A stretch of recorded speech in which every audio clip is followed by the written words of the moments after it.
নমস্কাৰ ছাত্ৰ ছাত্ৰীসকল অসমী বিদ্যা মন্দিৰ ইউটিউব চেনেলৰ অন্য এটা নতুন ভিডিঅ'লৈ তোমালোকক স্বাগতম জনাইছো। আমাৰ অসমীয়া ফকৰা যোজনাসমূহৰ ভাৱ সম্প্ৰসাৰণ কৰা ভিডিঅ' সিৰিজৰ এইটো 4 নং ভিডিঅ'।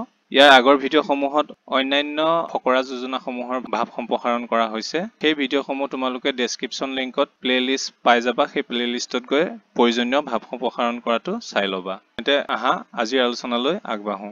শুই থকা শিয়ালে হাঁহ ধৰিব নোৱাৰে। উত্তৰ উক্ত প্ৰবচন ফাকি হৈছে অসমীয়া সমাজত প্ৰচলিত হৈ অহা এষাৰি ফকৰা যোজনা। শিয়ালে খাবৰ বাবে হাঁহ চিকাৰ কৰিবলৈ হলে হাঁহৰ গঁৰাললৈ যাবই লাগিব, কিন্তু শুই থকা শিয়াল এটিয়ে হাঁহ বা অন্য খাদ্য কেতিয়াও সন্ধান কৰিব নোৱাৰে। তেনে শিয়াল চিকাৰ অবিহনে নাখায়, শুকাই মৰিব লাগিব।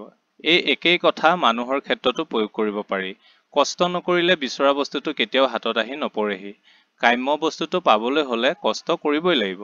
পঢ়া শুনা নকৰি আৰামত শুই থকা ঘূৰি ফুৰা ছাত্ৰই কেতিয়াও ভাল ফলাফল আশা কৰিব নোৱাৰে।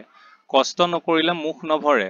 যেনেদৰে শিয়ালে খাবলৈ হলে কষ্ট কৰি ৰাতি অতি বিপদৰ মাজত গৈও গৃহস্থৰ ঘৰৰ পৰা হাঁহ কুকুৰা আদি ধৰি আনিব লাগিব, মানুহেও আশা কৰা বস্তুটো পাবলৈ তাৰ কাৰণে প্ৰয়োজনীয় কষ্ট মূৰ পাতি ল'বই লাগিব। ইয়াৰ পিছত আছে হৰিণাৰ মাংসই বৈৰী। উত্তৰ উক্ত প্ৰবচন ফাকি হৈছে অসমীয়া সমাজত প্ৰচলিত হৈ অহা এষাৰি ফকৰা যোজনা। বহু ক্ষেত্ৰত মানুহৰ নিজৰ গুণখিনিয়ে কাৰোবাৰ বাবে বিপদৰ কাৰণ হৈ পৰে।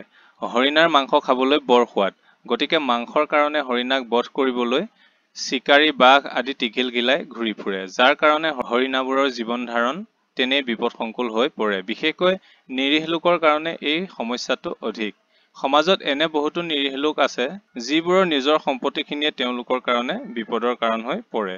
অজস্ৰ সা সম্পত্তি বা সম্পদ থকা লোকৰ প্ৰতিহিংসা জাগে, ফলত তেনে লোকৰ শত্ৰু বাঢ়ে। অৰ্থাৎ হৰিণাৰ মাংসই যেনেদৰে হৰিণাৰ মৃত্যুৰ কাৰণ হৈ শত্ৰু হিচাপে চিহ্নিত হয়, ঠিক সেইদৰে মানুহৰ বিশেষ গুণ সৌন্দৰ্য বা সম্পদো কেতিয়াবা মানুহৰ শত্ৰুৰূপে দেখা দিয়ে।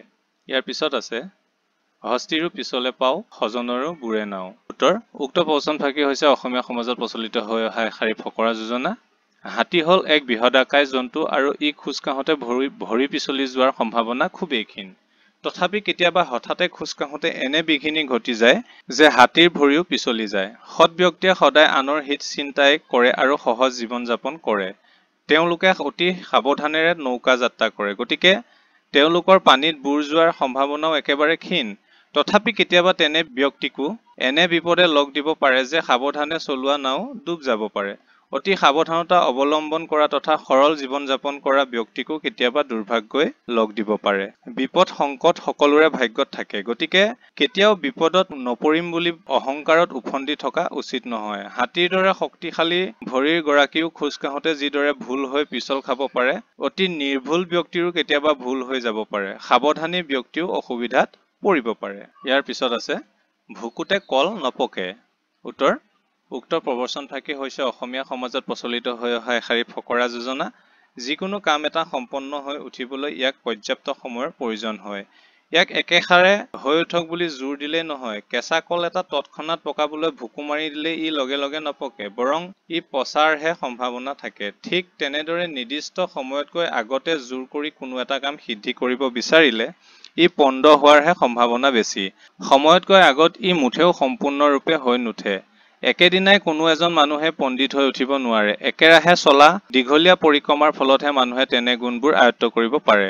গতিকে লগে লগে লাগে বুলি জোৰ দিলে কাম এটাৰ সফল সম্পাদন নহয়। ইয়াক ক্ৰম অনুসৰিহে সফলতাৰে সম্পূৰ্ণভাৱে সম্পন্ন কৰিব পাৰি। ইয়াৰ পিছত আছে উপকাৰীক অজগৰে খায়। উত্তৰ উক্ত প্ৰবচন ফাকি হৈছে অসমীয়া সমাজত প্ৰচলিত হৈ অহা এষাৰি ফকৰা যোজনা।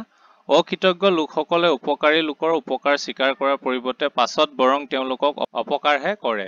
অজগৰ সাপ এটিক যদি কেতিয়াবা প্ৰাণনাশৰ পৰা ৰক্ষা কৰি তাক উপকাৰ কৰি থোৱা বুলি তাৰ পৰা সাৱধান হোৱা নাযায় আৰু সি সেই উপকাৰৰ কথা মনত কৰি একো নকৰে বুলি ভবা যায়, তেন্তে তেনেদৰে ভবাজনক অজগৰে খাবই।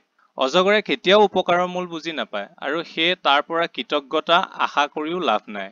একেদৰে অকৃতজ্ঞ মানুহৰ পৰাও উপকাৰৰ কৃতজ্ঞতা বিচাৰি লাভ নাই, বৰং উপকাৰ কৰা ব্যক্তিৰ অসাৱধানতা তথা উদাৰতাৰ সুযোগ লৈ তেনে লোকে উপকাৰীজনৰ অনিষ্টইহে কৰে। তেনে অকৃতজ্ঞ অশলাগী লোকৰ পৰা সাৱধানে থকা উচিত। ইয়াৰ পিছৰ ফকৰা যোজনাটো হৈছে ফিৰিঙতিৰ পৰা খাণ্ডৱ দাহ। উত্তৰ উক্ত প্ৰবচন ফাকি হৈছে অসমীয়া সমাজত প্ৰচলিত হৈ অহা এষাৰি ফকৰা যোজনা।